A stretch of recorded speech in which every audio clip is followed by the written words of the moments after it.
Welcome to the Westport Library. Today's program will begin momentarily. Supported by Verso Studios, created locally and shared with the world.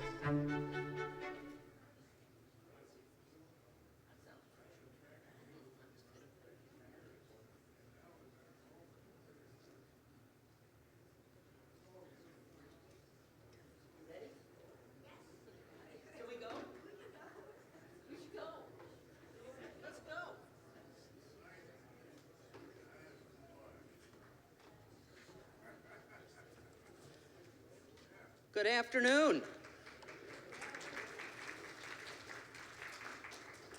Beautiful day for a concert, is it not? So I'm Andrew Wilk, as you could probably tell from that picture, although I look better there. Band-aids. Thank you, the dermatologist. I'm a proud trustee of this wonderful library. 2 years ago, Bill Harmer, the library's executive director, asked me to secure an honoree for the 2021 Booked for the Evening Award, the library's highest award. And I have a pretty robust Rolodex, so I thought Itzhak Perlman would be a wonderful candidate. So I knew Itzhak, having been the executive producer of Live from Lincoln Center, and did a couple of gigs with him, and he accepted. So, but this was really during the middle of the pandemic, so we had to do it virtually, but it was still really fun. So I had to surround him and give our audience a real treat. So we had live musicians in addition to all kinds of testimonials. So I called my friend, Peter Winograd, violinist extraordinaire. He's the first violinist for the American String Quartet, to see if he would consider joining us. He said yes. And Peter agreed, and he came up with the inspired idea to invite Itzhak's longtime accompanist, Rohan De Silva, as a surprise guest for Itzhak.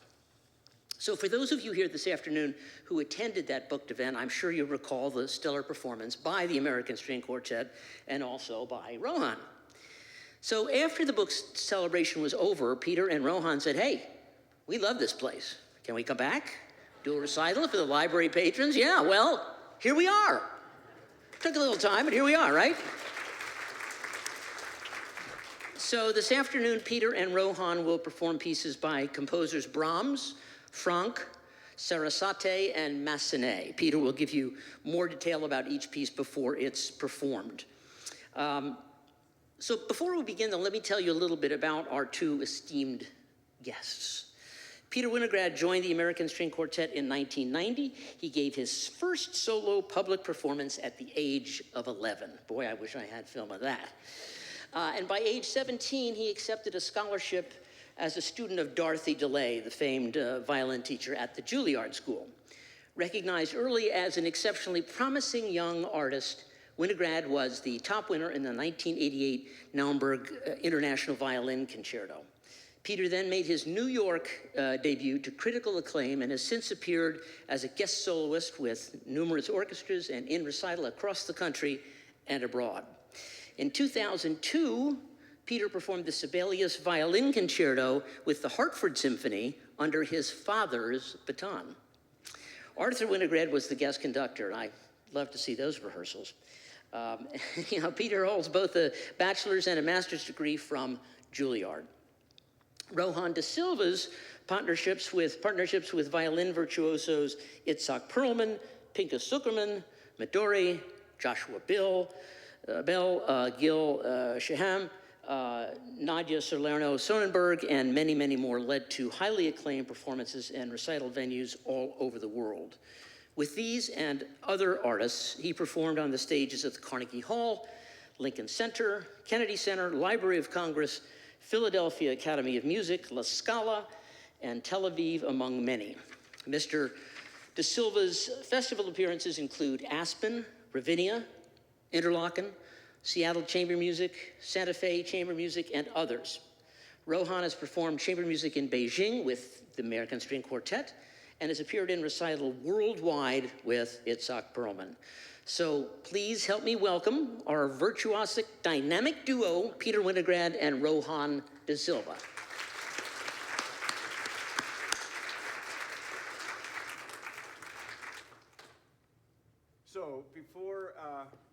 begin, and I begin telling you a little bit about the music that we're going to play,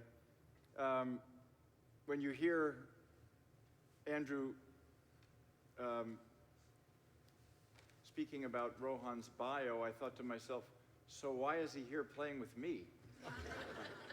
But Rohan and I go way back, and we met each other in the 1980s at Juilliard, and we began playing recitals together, and we did some international competitions we were part of, including a Naumburg competition in Carnegie Hall where we shared that stage together.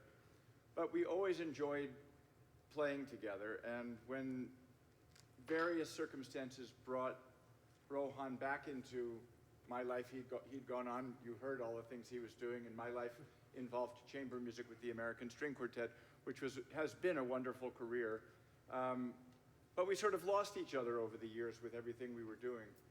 So it was really nice 2 years ago to get back here and, not to get back here, to come here and to pay tribute to one of the great iconic violinists of any generation. I always think of Itzhak Perlman as right up there. So that was a special treat for us. But in fact, Rohan and I did think this might be an opportunity to open a door and play some of the things that we once enjoyed back in the 1980s before our paths went in different directions. So the program that we decided to play was based on a lot of the repertoire that we played in recitals at that time. And what's interesting to me is that was the only motivation for it. Andrew told us a timetable, how long he wanted this event to be, and what he felt would be the right type of music for a nice Sunday afternoon. And it just happened to work that, as Rohan and I discussed it, we said, well, that's great, that works, and this works, and this works. And that was all that there was to it. But in looking further into the four pieces we're going to play for you this afternoon, there's actually an interesting sort of anecdotal story to each one of them. So we're going to start with a scherzo by Brahms called the Sonatensatz. Sonatensatz is German for sonata movement. And the reason the story is interesting is that in the 1950s, Brahms was very much under the mentorship of Clara Schumann and especially Robert Schumann. And they would meet and talk and be in restaurants and bars together and talk about the romantic spirit of music, what happens after Beethoven. And one of the violinists who came into their world was a Hungarian named Joseph Joachim, who inspired Brahms to write his violin concerto, his double concerto, his 3 violin sonatas. He was a big influence and a big friend of Brahms over all of these years. And Brahms was a very young man at that point. He was 20. This was 1953. And Joachim wasn't much older. And Schumann had this idea, along with Brahms and a friend of theirs, Hans Dietrich, to write a composition in which each of them would write a movement and present it to Joachim at his 21st birthday party. And they even made it a little more interesting, and they had a pianist ready and said to Joachim, you have to play all 4 of these movements and tell us who wrote which movement. And of course, Joachim got it right immediately. The pieces by Hans Dietrich are not played at all because he really wasn't much of a composer. He just enjoyed drinking wine with them. But he was a scholar of some sort.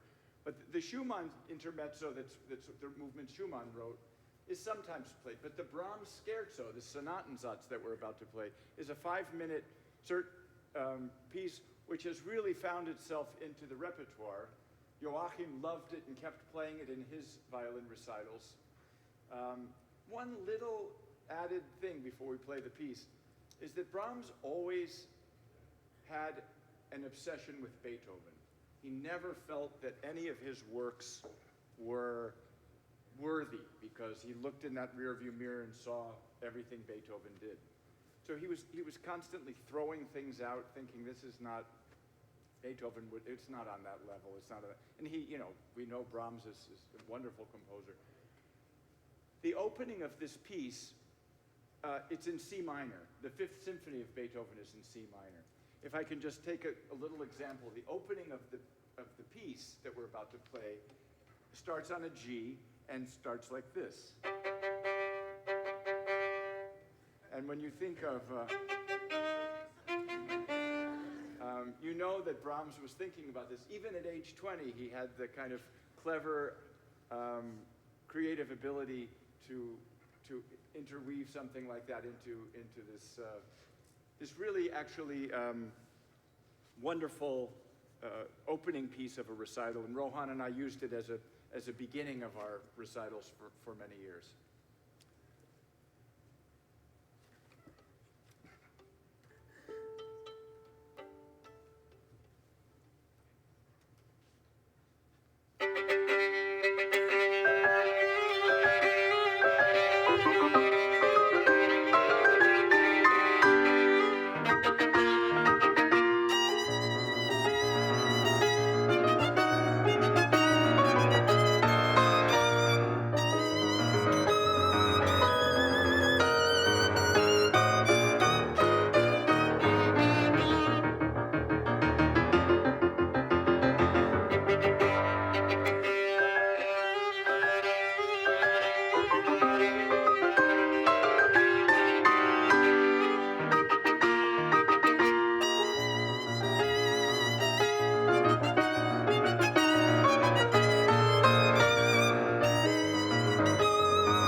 So that was 1853 when Brahms was 20, and we're skipping ahead now 30 years to Belgium instead of Dusseldorf in Germany, where the music of César Franck was being composed.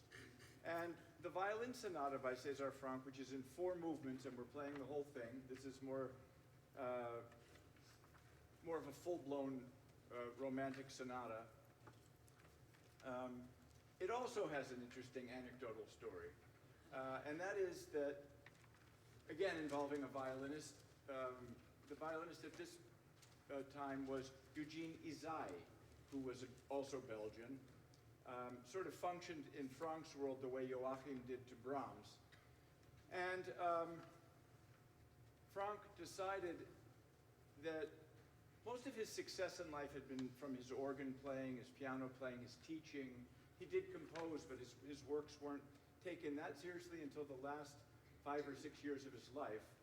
And then they were played after he died all through the 20th century. But this one was maybe one of the most beloved, this violin sonata.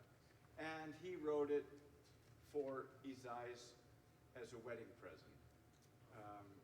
So he was scrambling to finish it and finally realized that the idea behind the wedding was that Ysaÿe would play it for his bride at the wedding, but he didn't get the music in time because Franck was busy finishing it and trying to figure it out. But he did get it to him in enough time, and unfortunately the pianist who was playing with Ysaÿe said, well, I didn't get the piano part, and Franck said, well, it's not that bad. It is that bad.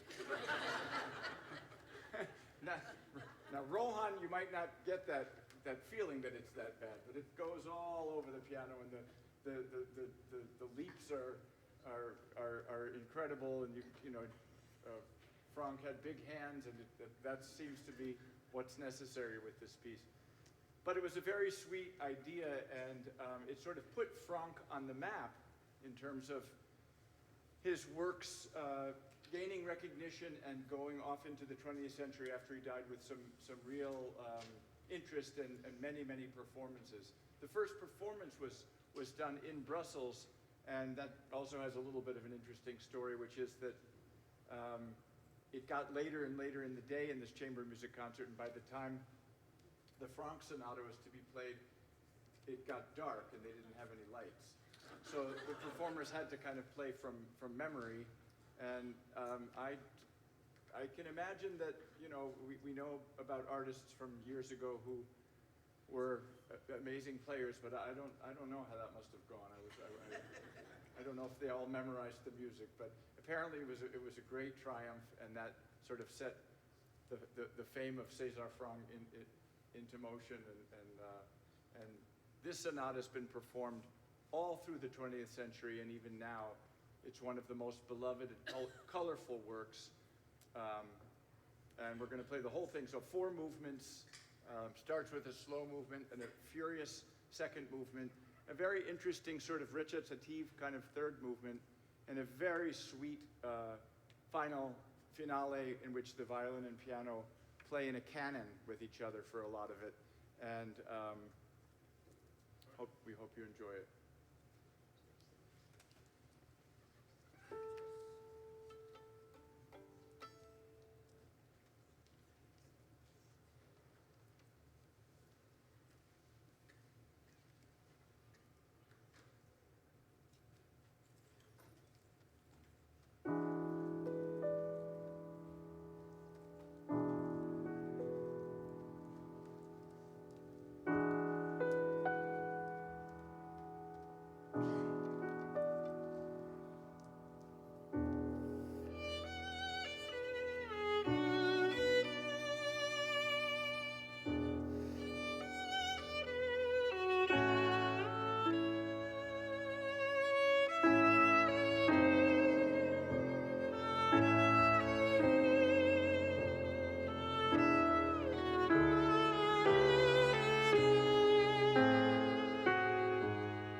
Wisconsin, but we're just going to mop off for 2 minutes and be right back for the last two pieces. Don't leave.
Just want to let you all know that the musicians are just taking a short break. So don't go anywhere. There's still more music to come.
Well, we've gotten to the point of the program where it is sort of, one can think of it as the dessert.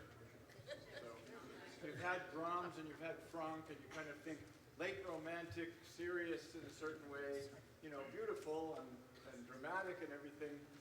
And, you know, at least it's not Schoenberg. We're in the tonal world, but now we're going off into a different direction. George Bernard Shaw once said that there's a lot of great music written for the violin, but until Pablo Sarasate came around, there wasn't any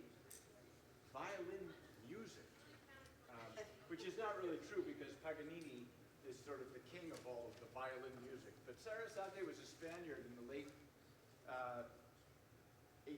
19th century. This piece that we're about to play was written 3 years before the Franck Sonata you just heard. And Sarasate was a Spaniard who studied in Paris. He had an enormous gift for playing the violin. And he loved Spanish dances and he loved opera. So he would always, instead of practicing, just make up this stuff that worked for the violin. And then people would say, why don't you write this stuff down? He said, oh, it's just for my own amusement. And they said, no, really, you got something here. So he started writing down his improvisations of all of these, this music he heard, Spanish dances, opera music, as I said. One of his most famous pieces is called Zigeunerweisen, which is gypsy airs.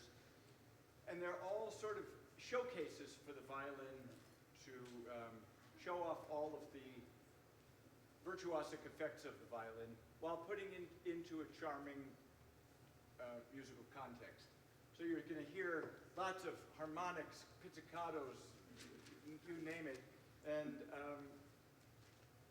double stops, fast playing, slow playing, beautiful playing. It's about an 11-minute piece, and just like that second movement of the Franck, there's sort of a misleading what feels like an ending, which I've never had people not clap at that point, but it does go on for a little bit longer. But this was based on the opera Carmen, and so we hope you enjoy it. It's probably one of his most. Oh, there's a funny Itzhak Perlman story regarding this piece. One time I was in. First of all, he played it, as you can imagine, better than anyone. He added something that the virtuoso type players didn't have, and the recording of it is just spectacular. But he was giving a master class in Aspen, and one of the Dorothy DeLay students, Andrew mentioned that I studied with Dorothy DeLay at studio. That was also Itzhak's teacher. He's older than I am, so years before that. But she had him give a master class, which was, a big celebratory thing. 2,000 people came to the master class just to hear what the great Itzhak Perlman was going to say. And one of Miss DeLay's stunning, electrifying performers was Nadja Salerno Sonnenberg. She wasn't necessarily the type of person you might want to hear a Mozart sonata play, but when she played stuff that had electricity to it, it set you on fire. I mean, in the most incredible way. And accuracy, and she was in her 20s, everything was flying around the instrument, and she played Carmen Fantasy. And Itzhak he's sitting on the stage, and what are you playing for me today? And she said, the Sarasate Carmen Fantasy. And then, knowing its difficulties. And then she played it, and she played the spots off of it. There would have been things that he could have told her, but he had, in the typical Perlman humor and wit, she finished, the audience went crazy because she played it that well. And he looked out at the audience, and he looked around, and he went, next!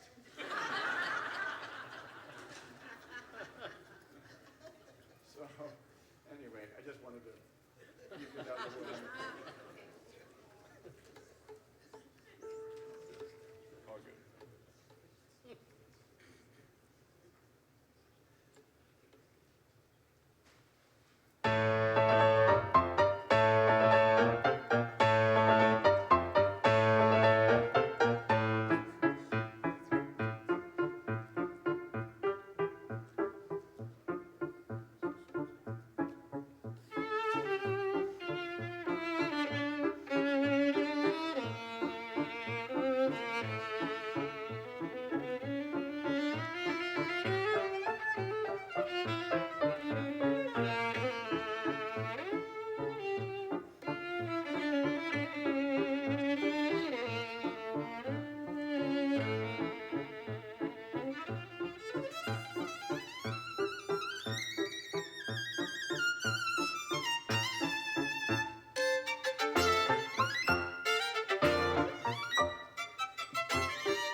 piece to listen to.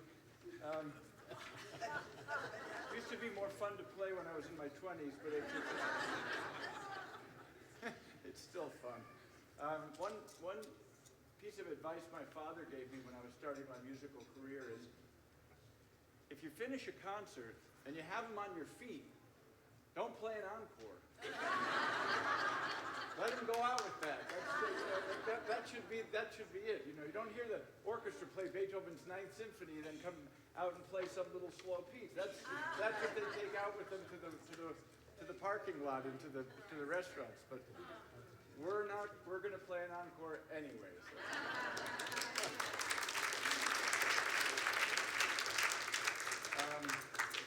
He did give me some good advice over the years, and I understand the sentiment, but this is such a beautiful piece, and I thought it's a nice sort of contemplative way to finish the afternoon. Probably everybody has heard this piece, but I'll give you a little context of where it came from. We're going to play the Massenet Meditation from Thais. And again, like with Sarasate, we had opera as he extracted tunes from Bizet's Carmen. In this case, there's no extraction. This is a direct. This actual piece is not a transcription of any kind. It's played if you go to the Metropolitan Opera and hear the Massenet opera Thais. In between two scenes in the second act, the story goes that Thais is living a life of debauchery. She's a courtesan, and interesting, my wife, who's German, had to play this piece, and she had to speak about it, and she said, "What's a courtesan?" And I said, it's a prostitute. She said, "Do you think in 2022 I can use the word prostitute?"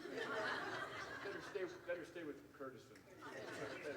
So she's a courtesan, and she is living a life of high pleasure and debauchery, and a monk comes up to her and tries to set her straight, and have her follow him to the desert and discover the Lord and give up her sinful ways.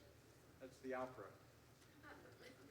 And she listens to this meditation and reflects upon her life and decides to follow him into the desert, and that's how the opera continues. My wife insists, she plays in the Metropolitan Opera Orchestra, and she said, I think, there's a lot of great operas out there, and I love Massenet, but she said, I think that's actually the best part of the opera. So, I don't know if there are any Massenet Thais fans out there, but maybe she's just played it too many times. But and by the way, it has entered the violin and piano recital repertoire over the years. People play it all the time, so it's not just an extraction anymore from the opera, but it's part of the violin and piano repertoire now.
What a treat. Brilliant, you guys. Congratulations. Well, thank you so much for having us. It gave us not only a trip down memory lane, but a chance to be back here in this beautiful space and this beautiful library, which we experienced 2 years ago. And Well, it was pulling at us to want to come again. So that's great, and we hope you'll come again, right? So we have time for a few questions. I'll kind of vamp until you can find your way over there by the white step and repeat, it's called. It says the Westport Library. So please, we'd love to hear from you. So just make your way on over there, and we will call upon you. How about that? So let me start the ball here. So how did you guys meet? I know you told us a little bit of it, but how did you really meet? should I go, Rohan? Okay. I've been talking so much, I thought maybe they want to hear from you a little bit now. Well, I was a student of Dorothy DeLay at Juilliard, and all of a sudden, you know, the violin class of Dorothy DeLay in the early 80s was an extraordinary class. She herself characterized it, if you know anything about violin history, which is, you know, it's a pretty small world, but there was the teacher of Jascha Heifetz and Ephraim Zimbalist and Milstein was Leopold Auer in Russia in the early part of the 20th century. And when my father said, I have a budding musician, I hope you'll have time for him to come down and play for you. And she said, yes, Arthur, it would be wonderful. By the way, the class I have now, it reminds me of the Auer class of the early part of the century. When my father said that, he said, that's saying something if she makes a comment. So there are all these great violinists around. And there were some pianists who played for Miss DeLay's, for recitals and things. But all of a sudden, somebody walked into the building and said, I found somebody. And it was Rohan. And then everybody wanted to play with Rohan. And so it was kind of like, well, how busy is he going to get playing, you know, recitals and lessons? This was back when we were all very young. But I just remember I finally got him to play a recital, and it was, and the person who brought him said the extraordinary thing about him is he can play anything. If you put the music in front of him, he can play it. And I said, no, that doesn't sound right. You still have to practice. But we had a performance of a very tricky 20th century piece. This is a longer answer than you were hoping for. Called the Schoenberg Fantasy, and Rohan didn't know it. And we were going to play it for my father, who was a musician and fancied himself, knew something about Schoenberg. And I said, Rohan, we haven't rehearsed it. You didn't look at it. He said, I had no time. We got on the train to go up to Hartford from New York, and he said, give me the music. And I saw him looking at it, and I could see the brain, you know, I could see the neurons firing, the musical neurons. And we got to Hartford, and my father said, let me hear it. And I almost said, we didn't practice it or anything. And he played it without making a mistake. And I thought, okay, so this can't do that now. This guy's the real deal. So that's how we met initially. That's wonderful. Rohan, tell us a little bit about your upbringing, when you started to play, what your career has been like. I was born in Sri Lanka. I think most people know Sri Lanka, I hope so. And I see three of my friends. Well, one is from Sri Lanka. She was my neighbor, who's, you know, many years ago. So anyway, I started at the age of 3 under my mother, who was a very well-known teacher. And unfortunately, my mother passed away when I was 14. And then I went to another wonderful teacher because at that time, I started playing the violin, and I was like a double major. So my violin teacher in Sri Lanka also taught the piano. She was really quite extraordinary. And I studied with her both instruments. Piano was for 2 years, because then I went to London to the Royal Academy of Music, where I did a double major in piano and violin. I was there for 6 years, and I was very fortunate to get a scholarship. And otherwise, we couldn't afford to go overseas. And at the end of my 6th year, I decided I need to come to America. So I came to America, and I was accepted at the Juilliard School. And how I met Peter and many other people. Actually, when I first joined the Juilliard School in 1981 as a student, I went and played for Dorothy DeLay with one of her star pupils at that time, among Peter and all these other guys that were there. And now he's the concertmaster of the New York City Ballet, Kurt Nicanen. So he took me to play for her in October. I came to America in September and auditioned, and I guess I got in, and then went to play for her. And then she said, would you like to work with me? So I said, absolutely, because I knew it was so difficult to get into her class. So that's how I started my collaborating with all these guys. I mean, there's Peter, then Peter's roommate is David Kim at that time. David is a concertmaster of the Philadelphia Orchestra. Then it was Frank Armand, right? Our friend, who was concertmaster of Milwaukee till he retired like a year ago. Then there's people like Robert Chen, who's concertmaster of Chicago Symphony. And then there was Midori, who I toured when she was 11 years old. I went all over the world with her. Then there was Gil Shaham. With him too. I played his debut album for Deutsche Grammophon, and then I also went with him on tour to all over the place, Europe and Australia, not Australia, New Zealand, and all over the US. So I think I was very fortunate because I met these guys. And we are still friends. We don't meet each other so often, but when we talk, it's like where we ended. So and of course, in the last 23 years, this is my 23rd season, I am playing recitals with Itzhak Perlman. I'm his pianist for recitals worldwide. I think I've been very fortunate. That was like winning the lottery, except I don't know, knowing you're playing, I don't know who won the lottery. Oh, very funny. That's very sweet. So it was in 1999 when Samuel Sanders passed away. Mr. Perlman called me and asked me whether I would like to play some concerts. Actually, he called me in 1991 when Sam had a very serious medical issue, a heart transplant, and asked me, saying, I'd like to play some concerts. And at that time, I was playing with Gil Shaham on tour. That was leading to a Carnegie Hall recital, the big hall. This is all the big hall.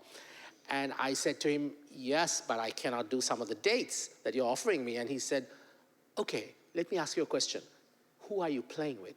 I said, I'm playing with Gil Shaham. He said, fine, no problem, just do it, I'll call you back. But I did some of his dates and couldn't do some other. So I think I've been very lucky. And I have to say, it's Dorothy DeLay, who's my mentor. She was like a mother to me,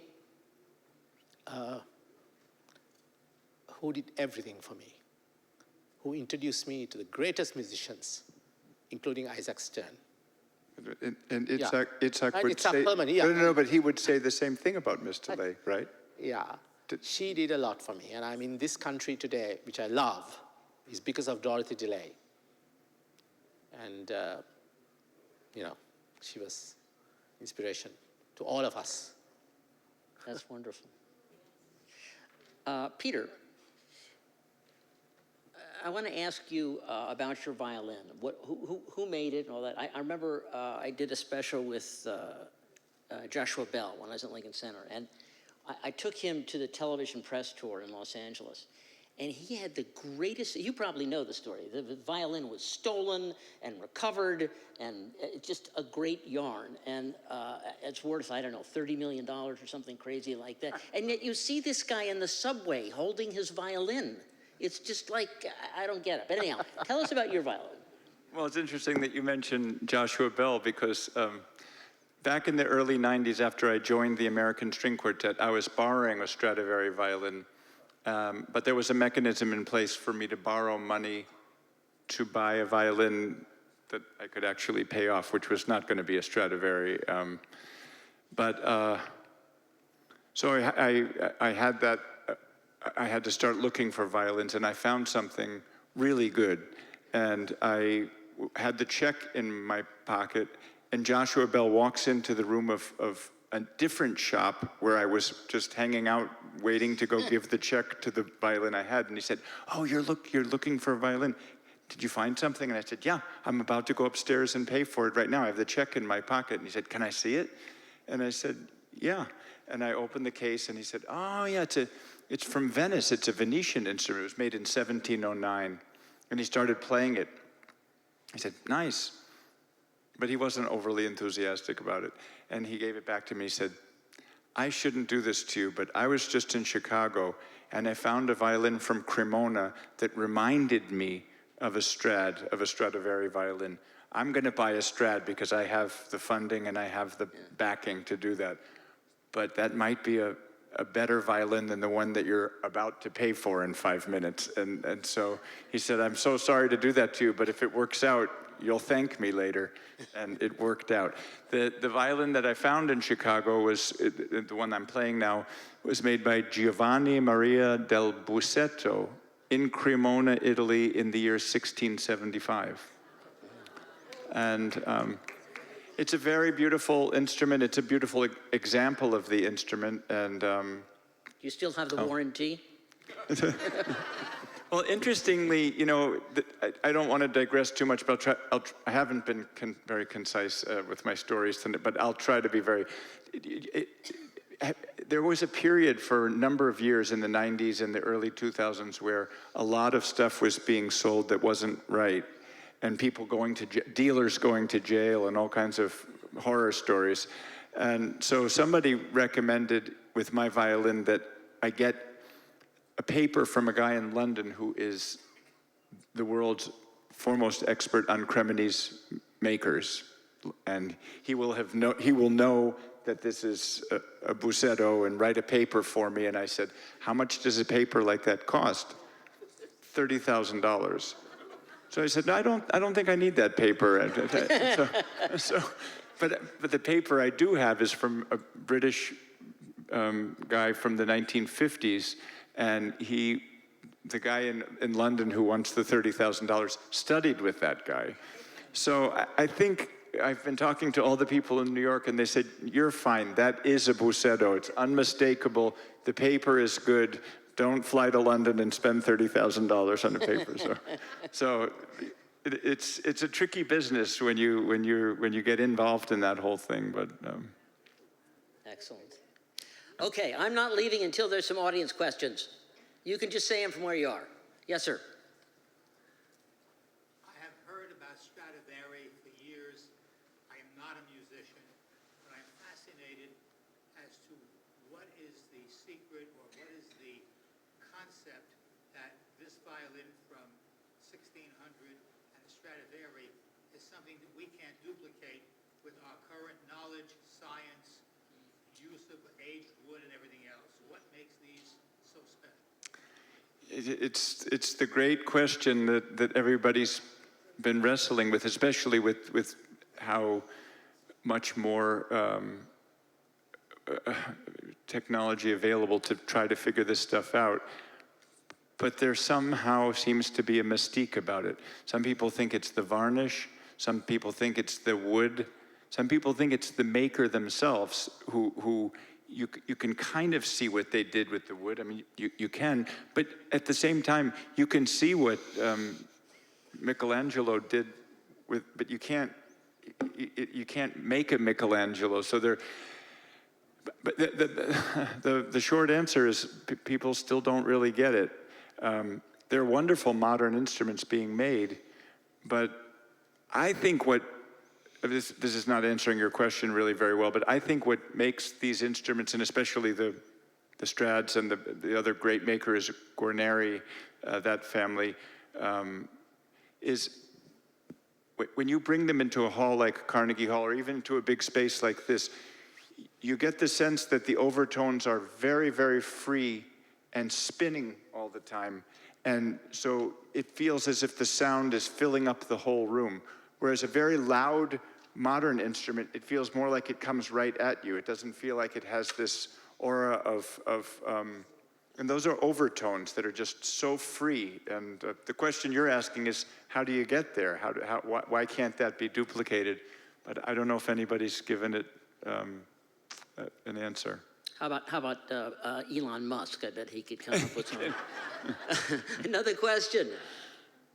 Yes.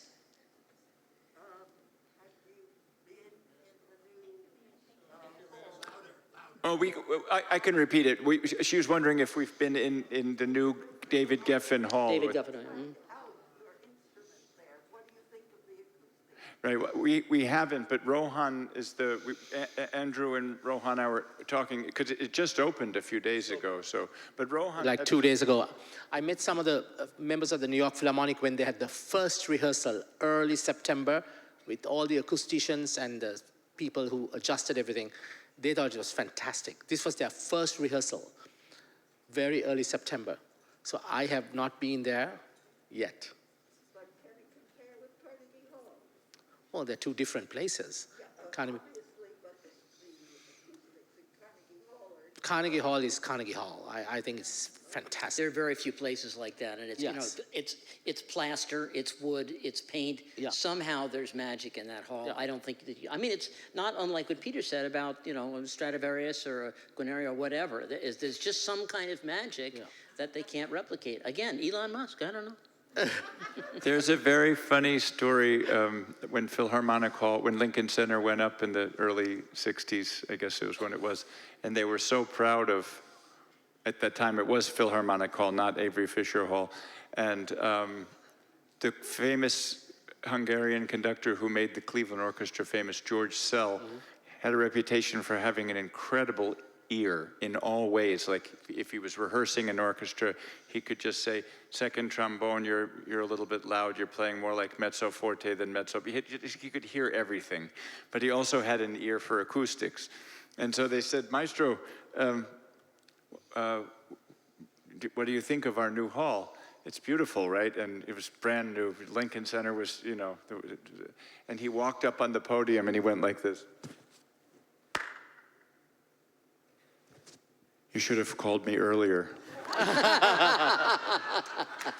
So it was even, I'm sure that's an apocryphal story, but it just speaks to that right from day one, Bernstein was not happy with it. No, it's been years of people doing Band-Aid jobs on it. Yeah. And this is hearing this from Rohan that it's encouraging, because there should be a great hall in New York, I think. It's you know, the Berlin Philharmonic has a fantastic hall. The Musikverein in Vienna, Boston, Cleveland, Chicago. Fantastic, yeah. Why in New York do we? So hopefully this is the answer. Hopefully we have something. But I also have to say that this is not to show off. Every Fisher Hall for recitals, Mr. Perman and I, we used to really love playing recitals there. Now, that's just the two of us on stage, right? So it's not a whole orchestra or a big chamber ensemble, but we used to love playing recitals. But I'm sure it's even more fabulous now, and they've taken the seats, less seats, and there's seating behind, They've apparently, got the where the parterre organ behind, was. So let's see. We hope that it was worthwhile after they spent all these millions and millions of dollars. I'm sure it is, and looking forward to going in there sometime. Thank you. Yes, we are looking forward to hearing them there. Any other questions before we wrap this up? Yes, sir. I have a statement and a question. The statement is that anybody can go to Cremona, should be encouraged. Because, you know, I lived in Italy, and we went to Cremona a couple of times, so it's a wonderful place. That's his statement. The question is that I am originally from Cuba, and I like your comments about Ernesto Lecuona. About the what? Have you heard of Ernesto Lecuona? No. Cuba's foremost composer. Cuban composer. I'm so sorry. There's a lot of composers I've not heard of. Yes. Enesco. Cuban. Your mother. Your mother. Your mother-in-law took lessons. We'll get it straight. That's nice. Wow. Anything else? Okay, folks. Well, thank you so much for coming, and a special thanks to Peter and to Rohan for a magical afternoon. Thank you.